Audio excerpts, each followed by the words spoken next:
Welcome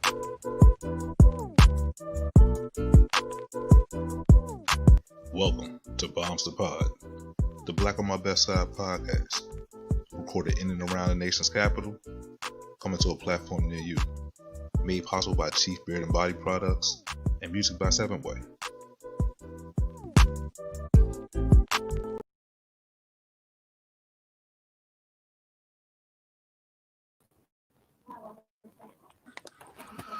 Yo. Welcome again. Yo, we live. We are live. We brought snacks. We live. Yeah. We live. Thank you all for. Wow, this is disrespectful. Yo, you got breakfast on the screen like it's like a normal thing at 7:13 at night. You going to introduce yourself? You going to introduce the actual the breakfast? I eat good. It's just smoked products. It's smoked meats. Arby's would be proud if they was me. Yo, speaking of Arby's, real fast before we jump into anything, why? Just because black people don't eat Arby's, why the hell do we keep thinking that they can't stay open? Just because black people don't eat Arby's, why were we surprised that they were able to purchase Dunkin' Donuts? Yeah, it's like Arby's got money. Arby's has a lot of money. They had enough money to pay Pusha T for the "We Have the Meats." Facts. Most people don't even know that. It's very random and awkward. When he dropped that shit in the Joe Budden podcast, bro, that was wild to me. I was like, this is the most random place that you could let niggas know, oh, I did that. You know what's crazy about it though? I've actually heard that full song. The full song actually goes up. Word? The full song actually goes up crazy. Nobody would have any idea. Like, just like now, granted, he didn't make a full song when he pinned the whole ba ba ba ba. I'm loving it, but I don't think I would have wanted to hit. He did come up with that too. Why is he's just dominating our childhood, bro? Hey yo, he thinks like Stringer Bell. You said what? He thinks like Stringer Bell. That's funny as shit. Brief pause though. My bad. Welcome to the Black on My Best Side podcast. Today it may be also known as Back on My Bullshit because we are in here literally just discussing life as is. We bullshitting. To a degree, yes. I want to introduce my esteemed guest, a friend of mine that you would have no idea has a degree from a Catholic school. Jersey's own. I be hearing that all the time. DC's adopted son. Juice Jones. Let's give a hand clap for this man. What's good? Hey, clap for myself. Clap for. I keep hearing Jay-Z and like everything that we do lyrics wise. Yo, shout out to my girl giving like the silent claps like that. Oh, she gave the silent clap. Hey, I didn't know she was here the whole time. Hey, hey you. Hi. Yo. Yeah, but Juice and I go back a little bit. Juice is plugged in. You in ways, and not on some illegal stuff ways, do not go knock down his door. Leave him alone. But he's plugged into a lot of things that are going on. I'm not going to be a typical DC nigga and say, so what do you do? Because I'm just outside. I'm not one of them. I go outside and I sit in the chair. That's the best way to put it. In a pandemic, though? I mean, it's COVID. It's COVID, though. So who would have thought that in this pandemic, Jim Jones would have given us the best line that fits everything? But it's the Rona, though. It's the Rona, though. It's Corona, though. Why did you do this? Like it's really funny when you think back, like, yo, because I feel like all he has to do now is like terrorize his longtime girlfriend. I know. Married yet? You funny. Are they married yet? Yo, ain't no way. You know damn well. Clonies. You knew, dog, and that's what's rude about it. Because it's like Chrissy somewhere mad as a mug, dog. She about to be like, yo, I'm about to like legit, like go like stomp somebody out just because people got jokes. Yeah, it's like you the 10-year, you the 10-year girlfriend. Be happy. You happy. I feel where you coming from. My guy. This man just pulled out a random piece of Eckrich sausage, like, yo. But no, today we doing. It's simple. I had a rough day at work. Life is rough anyway, so I was just like, "Yo, let's rap. Are we allowed to talk about work? I mean, actually, no, we're not allowed to talk about work. Okay, bet. I don't want to get found. Questions right now. Most people would just air the whole thing out. I'm just like, nah, I gotta ask these questions. Nah, I mean, I don't want my employers finding me. No, I got put on a summer. Make it easy. I got put on a summer jam screen earlier this week, so I'm just like, I'm chilling by work. What, like, yo. Yes, life is funny like that. I'm glad to tell me more. Okay, actually, no, don't tell me more. Don't tell me. Yeah, it's not that bad, but like, let's. I tweeted something. I was not wrong. I didn't say anything vulgar. But people were offended by things that I said. Wait, your coworkers could pull up your tweets? Yo, it was funny to me too. No, you just got there. My coworkers went searching for my tweets. That's the part. You just got there. I know. I know. I did just get there. At the end of the day, it's you just got there. And that's okay though. That's okay. It really is okay. Okay. I'm still employed. That's the important part. I'm still doing good. Mm-hmm. But I just kind of felt like, I have never had a woman come to me with screenshots about tweets that I have put up. So for it to happen at my job, that was like one of the wildest moments of my life. I will say that. I've never had a woman come to me with screenshots of my tweets, but I have had a woman call me out like, yo, what are you doing, bro? I'd be like, I don't see the issue. And then after having lofty talks, I'm like, you know what, yo? You're right. I was doing a lot. It's cool. Wildin'. You're right. I'm wildin'. You got me. I'm wildin'. But you know what? I'm gonna go protect my page now. I'm gonna chill.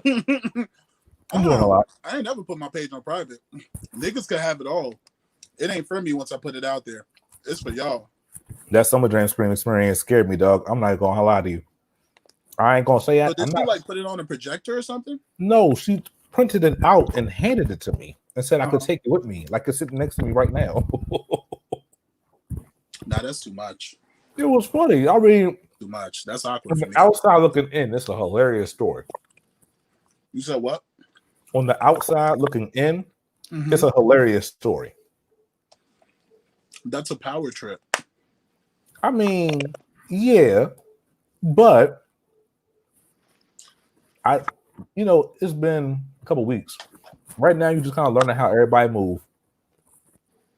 So at this point, I see how people are exposing themselves. It's kind of like life, right? It's a power trip. It's always a power trip. I agree with what you're saying, but like it doesn't change that it's a power trip. You feel what I'm saying? Like, all right, there's a difference between you talking to me about my tweet that we had a whole conversation about. Why is it printed? Why do I now have copies? You needed proof. Why does it? I want you to see what I thought that you wrote somewhere for when we have like an end of the year evaluation of my services. I mean, that would be a motherfucker, wouldn't it? Because you don't have this. This just goes back to the conversation about creators and what these companies want. Because if you pay me, you're a company. That's how that works. Right. Or if you're interested in me, you're a company. I don't know if you saw, did you see the Black Business Wednesday show that I just dropped in terms of what I put up? Oh, shameless plug. Oh, wait. No, we got to get into that. So I'm gonna let you live because I was like, oh yeah, please elaborate on what that is and how that's going for you right now. Please do. It's how much am I willing to give away? Actually, shit, I'm willing to give away the whole farm. I don't be caring about shit enough to like hold things, like hold on to it, like the grasp. I'm not gonna say what Black Business Wednesday is about. So I started this new show. It's called Black Business Wednesday, and these words hold true to the concept for the sit downs that we do. If it's black, it's business. Now, if you hear if it's black, it's business, what do you think about? It means non-wasted conversation times to a degree. Okay. It's like if we're discussing it something, deep, though. We can do a whole dive on like it. if we're well, I mean, I don't even want to get deep right now, dog. We're not. It's not going. You're not going to be lost deep. It's just like what we're gonna say. No one could deny. All right. So I saw this tweet. I saw this tweet in the Twitter streets 2 days ago. In the Twitter streets. It said, Black people will never be loved because they are no longer slaves. And since they are not products, since people can't love Black people for who they are, they love us for our likeness. So white people trying to repurpose braids and saying, oh, we came up with that. Or them taking our ideas in terms of, there was this one white lady that she took the concept that inmates usually use to make like jail burritos and shit like that. And the layering of we can't own our own ideas. The lady who was the writer for Chewing Gum, I just watched one of her interviews. She was accepting an award and she was talking about how creatives aren't allowed into the room and they want us for our children in terms of our kids, and your kid is your idea, and them taking the kids away from you is them taking the copyrights and paying you in one lump sum, but you're never allowed to be a full-on director. You can only be an assistant director. And as someone in the community of creatives, you're never allowed to not only own the rights to your own property, but you're never allowed to be the one who has full and total control in the direction as to where this story is supposed to go. And she was like, well, in UK, how are we ever supposed to have these opportunities to direct our own shows when traditionally in the UK, we're not allowed to direct, and the highest you can go is assistant director, and I need clarity. And then after she got clarity, I could send you the link for it. It was a great YouTube watch. There's 2 of them. And she's just so clear. And she had such a fucked up path on the way here, but the people with the fucked up stories that are able to focus that energy and have some luck usually do the best within, I guess we can say, our industry, because technically we are entertainment, because I'm entertained with this talk. I don't know about you. Damn, I guess I am an entertainer. This is weird. I'm just like, I'm out here dropping albums that go wood, but I'm an entertainer, like, you know. No, I mean, you know, you just sometimes you gotta keep it a buck, right? It's just like I entertain people. Now, are we eating off the entertainment? That's just the general conversation. Like, I can't remember who I heard say it, but it's like Twitter just became like a farm. Oh yeah. It just became a farm, and then like the whole concept of like Black Twitter being a thing that like actually like moves mountains about what happens, right? We literally out here putting out $1 million ideas for free, and then boom, like we see it like in our jokes, like something we can't take serious. Like I promise you, there's a white comedian somewhere who was doing like small ass sets, who literally was just retelling Black Twitter jokes and making a killing. There's going to be a white comedian in the next week or 2 that's going to crack a joke using the words mouth hug. Mouth hug is like really old. It is, but repurpose doesn't make it old. It's old. This is true. It's old if you weren't there for it. All right, so let me do a breakdown. I've been thinking about this quite a lot. Every time the discussion of mouth hugs. So we about to do this shit. Hold up. Discussion about the mouth hugs, but it makes it funny because the mouth hug was the pivot in the conversation. Right, like there's this dude on Twitter today, because you know, since Twitter added fleets to the concept, I saw your jokes. I saw all your fleet jokes. I saw all of them. Listen. I don't feel bad about even saying it. You shouldn't. You shouldn't.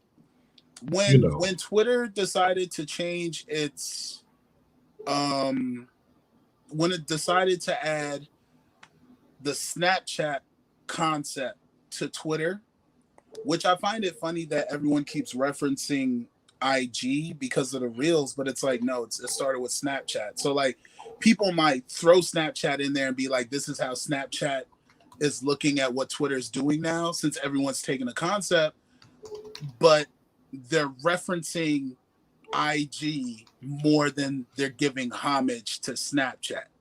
So that shows you influence in terms of how a platform is being used. I'm trying to be serious. I just can't stop laughing at mouth hug. And then you take it a step further. There's no black people in these rooms. Because if a black person would have came up with the concept for Fleet on Twitter, for Twitter, I think Twitter would have done a better job cracking jokes for the first 24 hours of Fleet being used as a concept for the platform. And this is what we talk about because it's like, it's funny because we made it funny. It's not funny because Twitter put it out there as a good idea and it's funny and now we're all enjoying it. Right. Like when these ideas come out, black people laugh first and then white people and everybody else have to be like, hey guys, what's funny? And then like we get quiet because we're just like, damn, it's gone again. It's like literally like almost every single joke that we tell on Black Twitter, if it was a person, it would be Kevin Hart. Yeah. Like, and this is not saying that Kevin Hart's not funny. It's just to say that like Kevin Hart, when he first came out, like we talking about state property movies and 1 hour specials on like on Comic View. I mean, not Comic View, on Comedy Central. Like the gabba juice. Like, who the fuck you think you talking to with his daughter and all that? Like that. That Kevin Hart was hilarious. It was all good.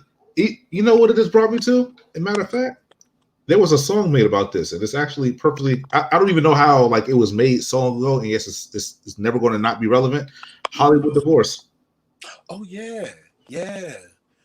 When I think one of the hardest jobs in America, and this is gonna sound wild because niggas gonna be like, oh, he wildin'.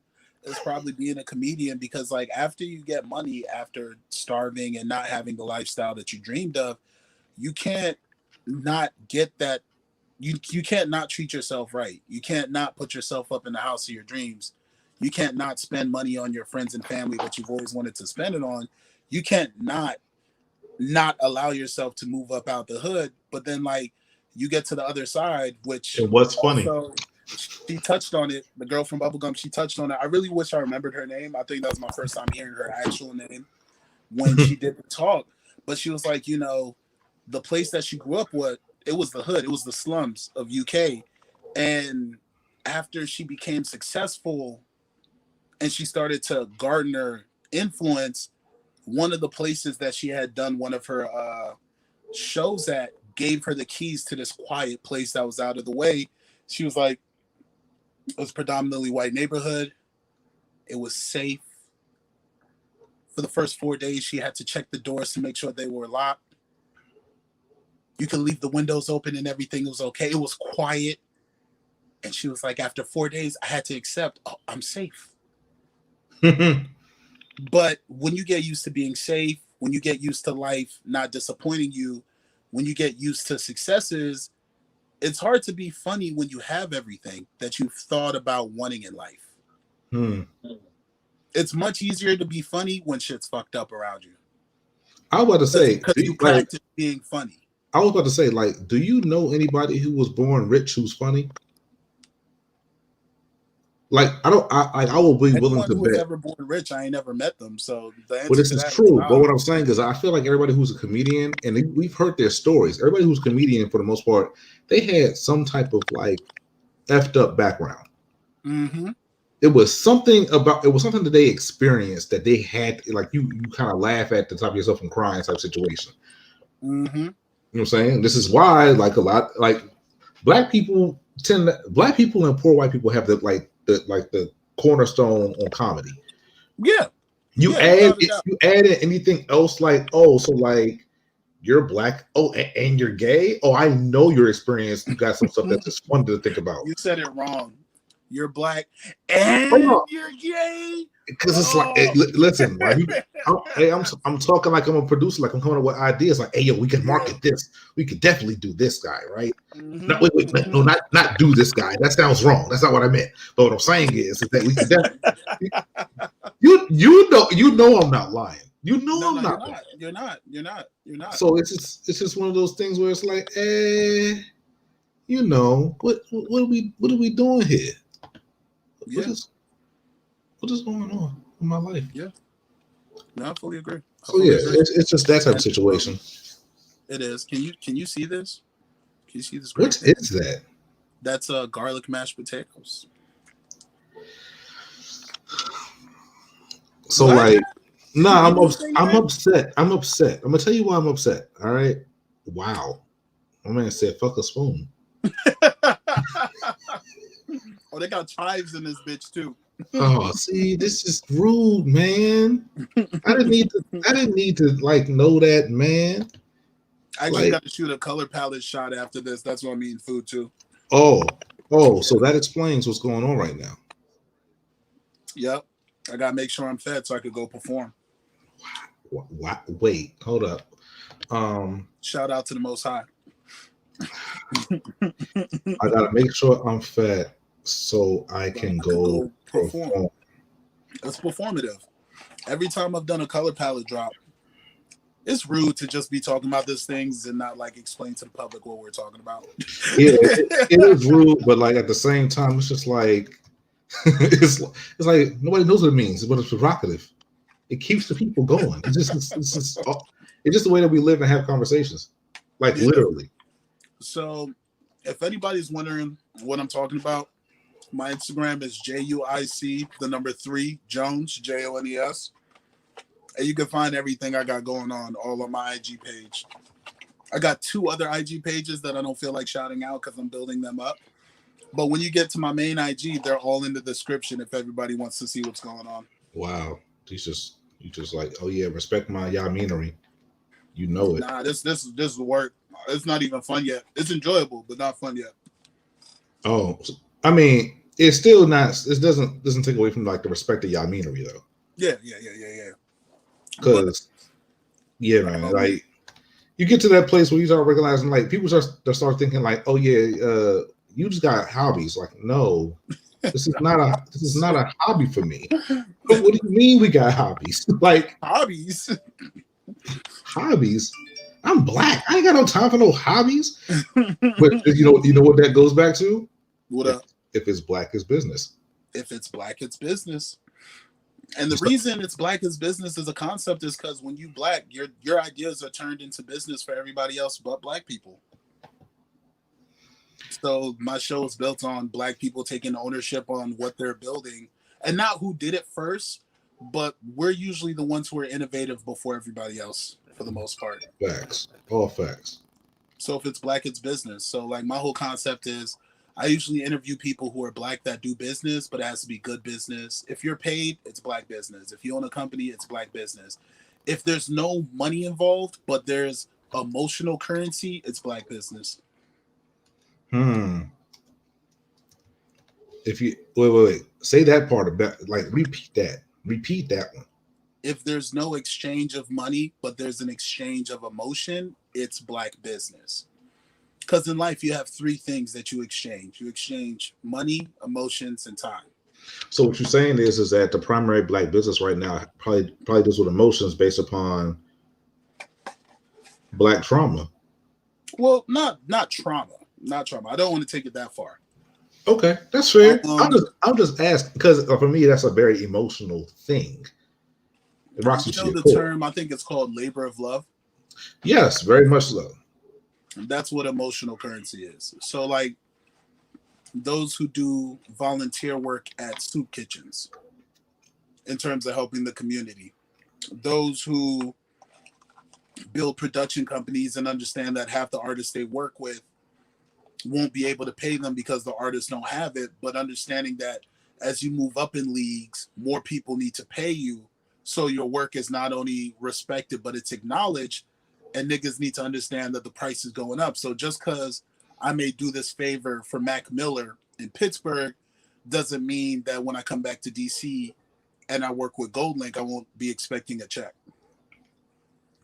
Is that something that actually happened? No. Oh, okay. Not to me.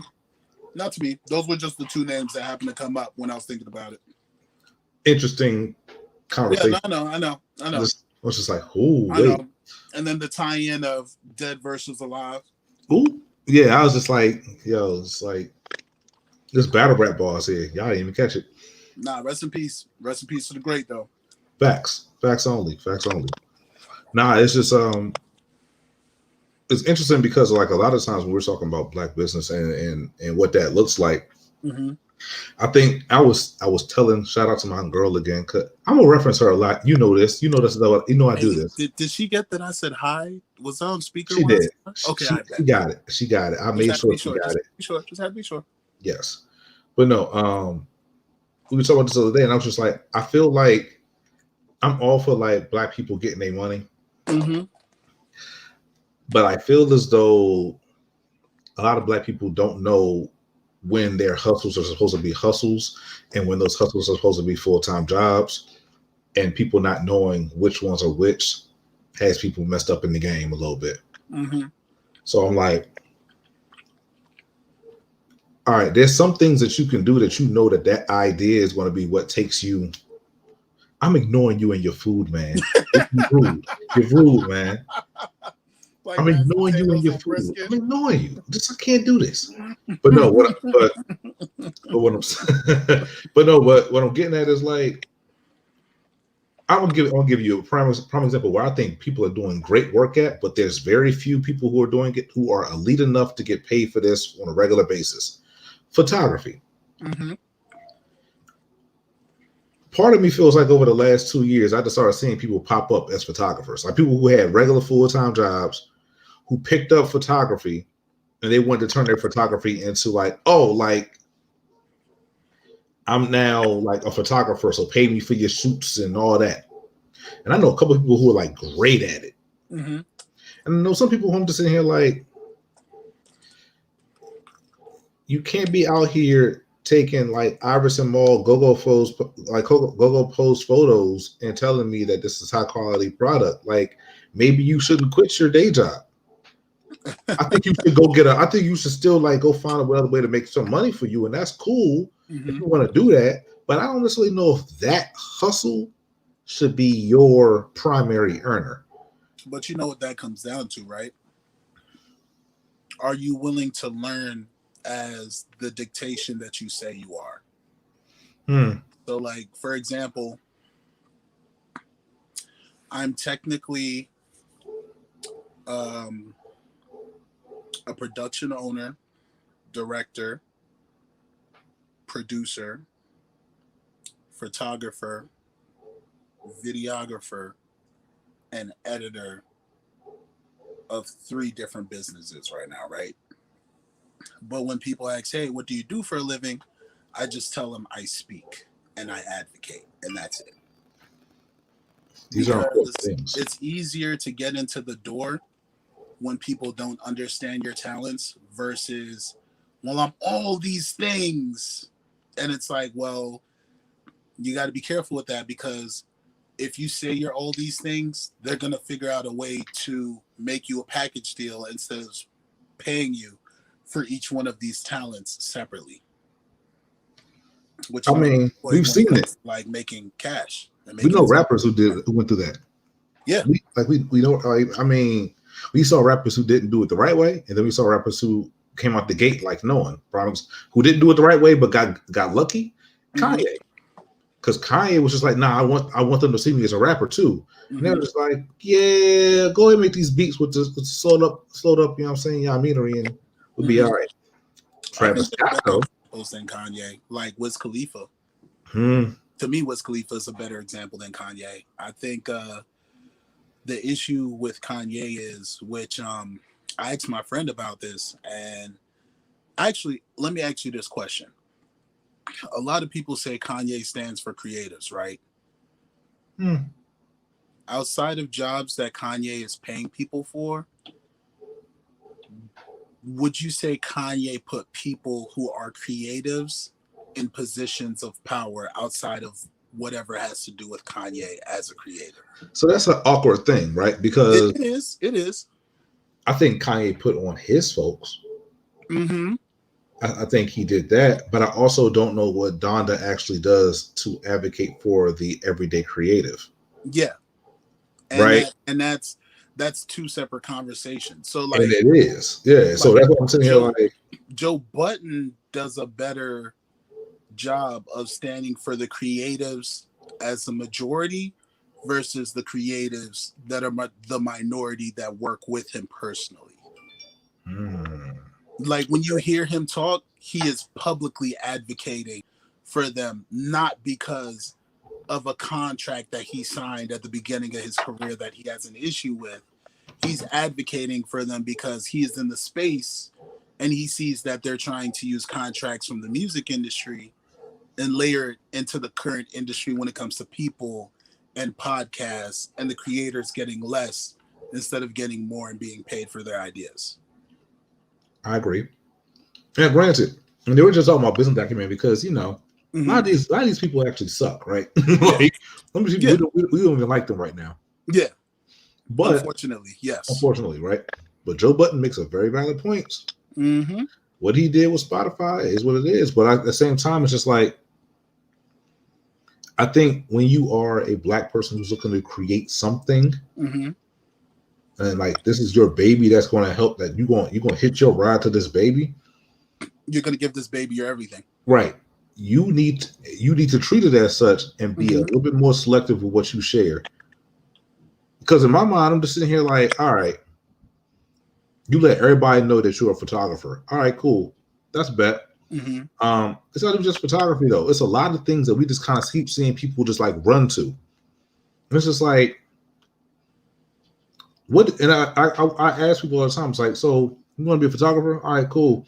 What do you do that nobody else can do to the point that you can get paid and I'm not paying somebody else? In any field, I mean, that's a general, like, a way to attack and like work in general, right? Yeah. If you got to pick between you or something, if I got to pick between you and another person, what do you do that's gonna make them pick you over them? Now, the unfortunate thing is when it's like art, it's the 2520s. And if you don't know what 2520s are, I need you to look at the 25th letter of the alphabet and the 20th letter of the alphabet and put them together and say them as one, and you'll know exactly what I'm talking about. But what I'm getting at is, for them, if they like you, if they feel like they know you, they feel like that y'all are friends in the workplace or however y'all are doing stuff, they may look out for you until it doesn't serve them anymore. Yeah. So that's a little bit different for us because we give each other a hard time, but it's like I want a nigga discount, but I don't want what I perceive as nigga quality. Yeah. Yeah. So, and then this goes back to what I didn't touch on before in terms of how are you investing or not investing in yourself? So personal investments for me, self-wise, is if you go on my Instagram and you check out every single color palette that I've done, which they're numbered. I think right now we're at number 11. This week is supposed to be number 12. You can see the progression of the work where I'm either trying out new techniques, I'm writing a different storyline when it comes to how the outfits are being put together, or I'm reiterating building an outfit versus, okay, we're going through a slew of outfit versus, okay, is he working up to something, or is this going to be entertainment, or is he going to always give us videos with music, or are we going to go back to videos that are more AMSR in terms of the sounds of everything that's going on? Is the music and entertainment itself outside of the outfit? Right. So self-investment is being willing to fail. You feel me? Being willing to embarrass yourself, whether it's publicly or privately, to learn the lessons that you need to take whatever you're working on to the next step. So like, example wise, between Mental Health Monday and Black Business Wednesday, now that I am where I am after my 2.5 years of doing the work, is it 2.5 years? Yeah, it's 2.5 years of doing the work. Years, yeah. I'm like, I should get this copywritten. Like for everything across the board, right? And then after getting a copywritten, it's like, I should pick and choose my battles after I get a copywritten. Because not everybody who takes your idea do you need a lawyer for. You feel what I'm saying? Lawyers are literally meant to cap niggas when they're about to get ahead of your race that you ran before them. And it sounds wild, but it's like, no, that's what it is. Because like for all my ideas, I look forward to people taking my ideas and doing better versions than my ideas so I could learn from that and go past that. Oh, word. That's all you doing, right? That's all you doing? That's what that is? Yeah, not real talk. I because in my head, I'm looking at this right now. You funny as shit. I'm looking at this right now. I love how it looks like it's fragmented, so it just looks like it does. You just see the pop. Hey, yo, you just like it. It looks like it's like pow, like pow, pow, pow. Like it's just shifted to the side too. I was like, wait, am I missing something? Wow. Right? Like I was like, what, like who is this guy? What is going on? I was like, okay, I see the palette. I see the palette looks okay. I'm not mad at it. I'm not mad at it at all. Is compare that video to the very first video I did. It's very different. It's come a long way. You have more consistent. The views are more consistent. The quality of the video is more consistent. You could see that at first I opened the book and now it's like, oh, he's learning how to turn pages in the book. You can even see that like within the last 3 videos, oh, these are good bookmarks. All right, so he went out and purchased something to invest in what he's doing. Oh, the closet's getting broad. Okay, bet. Like, for example, in order to do the color palette project, I have 3 different color books in my house that I study on color theory to put the outfits together in terms of how they flow together. You know what's funny? There's somebody right now who wants to like create their own fashion who has no idea what a color book is. Oh, I'm not going to show them my. They don't know. They don't even know. No, you should never do that. I'm saying, yeah. But they don't even know what the concept of color theory is. Color books. Honestly, it doesn't matter whether I do it or not. Like, so those who block information are scared to grow. They block information because if someone has a better idea than them, then it's just like, how am I going to be big if someone does a better idea than what I'm currently trying to do? And it's like, bro, colors in fucking front of us. What are you doing? You going to stop someone from learning colors? There's schools packed full of art majors who sit and color all day. But you know what's crazy though? People are scared of those people. I can tell you this from like literally what I do in research and study. People are scared of those people.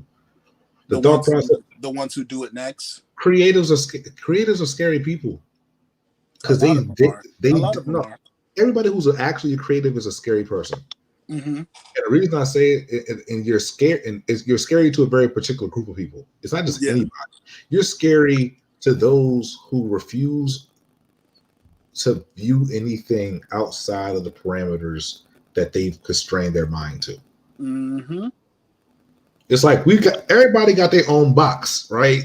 Some boxes look like Venn diagrams. It's like, oh yeah, they can join my box. They're cool with this. They're cool. They can have this corner of my box. All these things exist, right? These other people can fit inside their big ass container crate and all that jazz, and it's great. The moment you start saying, "Hey, but look, how about that thing over there?" and they're like, "That's outside my box. I don't believe it. That's outside my box. I can't do it." It's like, oh, whoa, we talking about other boxes? You got too much. You got too much dip on your chip out here, bro. That's just what it comes back to. It's just like, and that's why I put it like this: that entire thought process is why people hate like people that just continue to seek education. You mean my entire thought process? Your entire thought process, yes. Mm-hmm. Like in general. In general, it's mm-hmm. things like that. Like people don't like people that continue to seek education. They're like, why can't things just be what they are? It's just like because things are not just what they are. They are what they are. Yeah, but they're not just what they are. It's like you're Don't trying to limit. simplify it.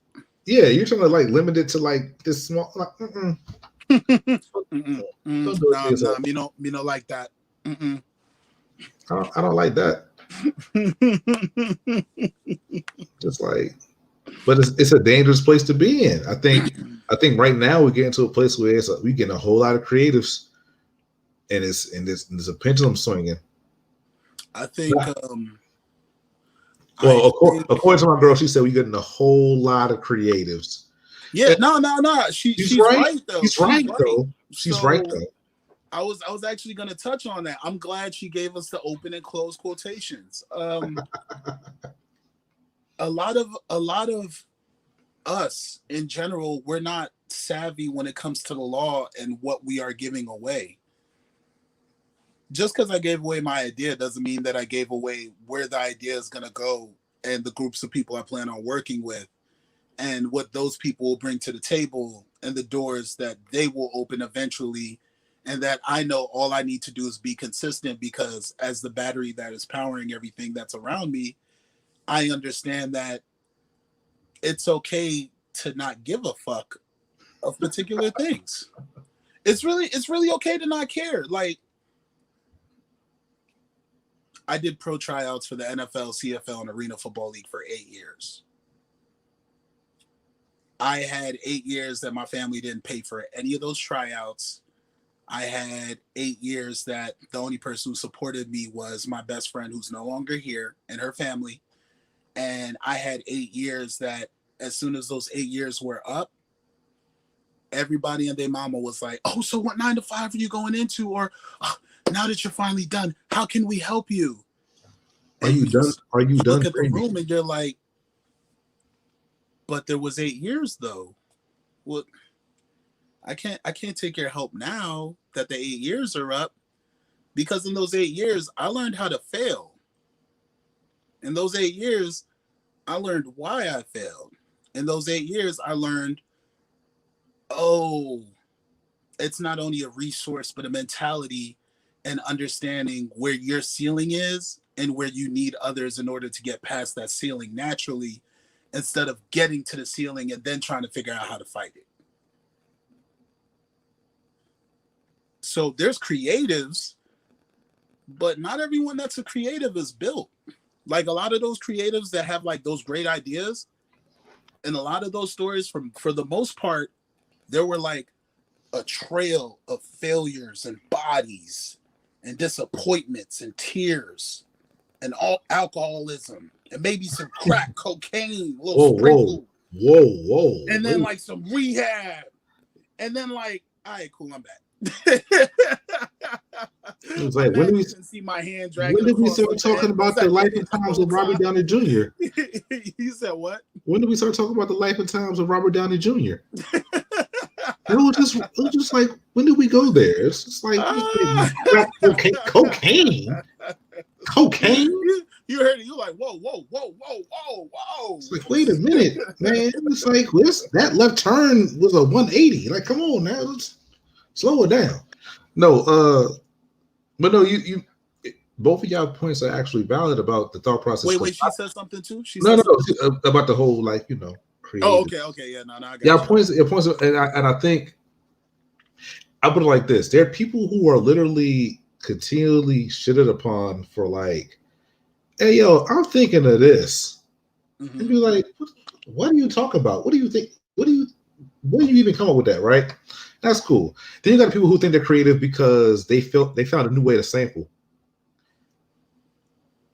And like, you could take it musically, you could take it art, you could take it photography, you could take it making hair care products, you could take it like making waist beads, you could take it any one of these things we talk about. And it's just like, you learned a way that was easy for you to understand to sample the creativity of another person. You're not creative. It's a hard thing to say. Like, oh, let me take that back. You may be creative, but you're not creative in that. Mm-hmm. Or you may not be applying your creativity correctly. Facts. Like, so one of my rules for a lot of the stuff that I work on is, whatever you're working on, does it love you back? Because if it loves you back, that's one less thing that you're thinking about. That's one less thing that you're concerned with. And also when things love you back, especially when it comes to your work and what you're putting time in for free that no one pays you for, especially when you begin, outside of it loving you back, does that thing learn, and do you learn alongside with it? So like 2018, I purchased my first production company, right? Didn't tell anybody about it because it didn't matter. If you own a production company, it doesn't mean your production company is successful. It doesn't mean you're going to have good content. It doesn't mean, oh my God, look at me, I am now Mr. LLC. Like Mr. Bitches on the timeline, but with an LLC. LLC Twitter would love this, right? Here comes Mr. Bitches. Right? But even though I had an LLC, you want to know the first thing I did after I got a production company? What'd you do? I hired photographers and I put together photo shoots to see how do photographers run photo shoots. And I put together 3 different shoots with 4 different videographers to see how do those videographers run their sets. And I saw the equipment they were using, and I saw everything that I lacked. And then I sat down in a room by myself after 9 months, and I thought to myself, okay, what do I actually need to purchase? What could I do without? And what can I borrow? And what kind of person can I work with? And who would I work with the best for what I have coming up? And who could handle what we may become one day? And that's it. Yeah. Look, because I'm not gonna keep this live going on too long, because people have to be witnesses to make sure that Gucci doesn't kill Jeezy live on. That's a coastal thing though, right? Gucci versus Jeezy, like it depends on where you are. Like I'm from Jersey, so Jersey is Young Jeezy. You feel me? But I've been in DC for a minute, and DC is Gucci'd out, bro. And there's literally no rapper from DC or the DC area that's made it who has not been on a song with Gucci Mane. Yeah. Pretty much, like mainstream wise, not one of them, including has Wale done a track with Gucci? Pretty Girls. Pretty Girls. Oh yeah, the remix. Yeah, the remix. Right. Oh fuck! I totally forgot. My roommate did a Gucci Mane Jeezy back-to-back playlist in April, and I have the link for that, and I'm gonna send you the link. You know what? And it's gonna be amazing for before the show starts. We're actually gonna put it in like when this whole live is done. We're gonna put that link in the actual mentions so people can actually check that out at the same time. And he kills it. Yo, right? Marvel, but you know what? Kills that shit, bro. He kills it. I'm gonna end it off like this because it's 8 o'clock. We don't want to keep people too long, right? Yeah. So I'm gonna end it like this. Ultimately, you talk about spending that 9 months after you got the business, taking the 9 months and putting in the work and learning as you were growing and falling forward over and over again. We get to this place where we have to look at ourselves if we believe in this thought process of the culture. And right now, the culture I'm talking about is generation, right? At one point, we started getting called. They were calling us the microwave generation. We just wanted things fast. Yeah, we was warming that bitch up. Right. We actually now have become the air fryer generation. And I'm going to tell you exactly what I mean by that. It sounds crazy, but hear me out. We're the go-to. When you heat up something in a microwave, you know what quality of food you're getting from that. It's just like heat it up. You know what I'm saying? Like it's not like but we got people out here that literally make lavish meals in air fryers. They feel like they can put what they got in the air fryer, put it to the right temperature, put a little bit of an actual timer on it. Yeah. And by the time it's all done, they got something that's real nice and fancy.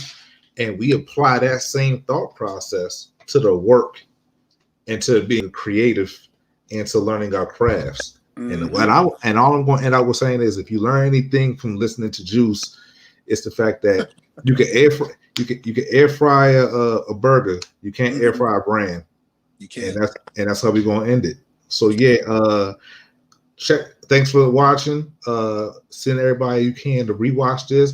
Go to Juice's page. I'm pointing the wrong way. Go to Juice's page. check out gethomesafe.bigcartel.com where you got the color palette. Ooh, that's a great plug. We're actually dropping 2 colors tonight. That's funny. It's Tomorrow, right there. The color palette drop. We're dropping 2 new colors. Listen, I would tell my girl to come out here with the crop top drink she got on, but she too fine for y'all to see, and I'm rocking like that. No, but seriously though, but no, thank you for your time. Y'all have a great Friday. Have a great weekend. Have a great Thanksgiving holiday. Get home safe. Be at home safe. All of that. Wear your mask. Wear a mask. Wear a mask. Please wear a mask. Because it's the Rona, though. It's the Rona, though. Peace.